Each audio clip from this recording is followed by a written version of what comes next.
नमस्कार, यहाँहरू स्वागत छ क्रिक नेपुटी च्यानलमा। एनपिएलको उद्घाटन खेलमा काठमाडौँ गोर्खाहरूले जनकपुर बोर्डलाई 5 विकेटले पराजित गरेको छ।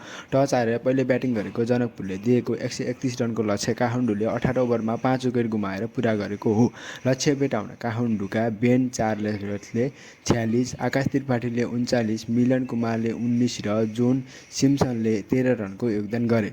जनकपुरका किशोर महतो, अनिल शाह, ललित राजवंशी र निकोलस लप्सी इटन र सञ्जय कृष्णमूर्तिले एक एक विकेट लिए। यससँगै पहिले ब्याटिङ गरेको जनकपुरले 6 विकेट गुमाएर 130 रन बनाएको थियो। जनकपुरका लागि आसिफ शेखले सर्वाधिक 54 रन बनाए। मयङ्क यादवले 34 र लालिहुर समारकुनले 22 रन बनाए र अन्यले दोहोरो अङ्क जोड्न सकेनन्। काठमाडौँका लागि मिलन कुमारले 3 विकेट लिए भने सन्तोष यादव, साहब आलम र करण केसीले एक एक विकेट लिए। एनपिएलको इतिहासमा पहिलो पटक फ्लड लाइटमा गेम भएको थियो। अन्य खेलहरू पनि दिन र रातमा हुने छन्।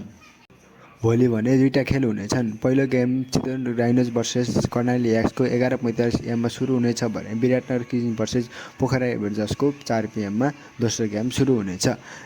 यिनीमध्ये कसले जित्छ जस्तो लाग्छ कमेन्टमा कमेन्ट गर्न सक्नुहुन्छ। भन्दै भिडियो मन पर्यो भने लाइक, कमेन्ट, शेयर, सब्सक्राइब गर्न नबिर्सनु होला। Thank you so much for watching till the and.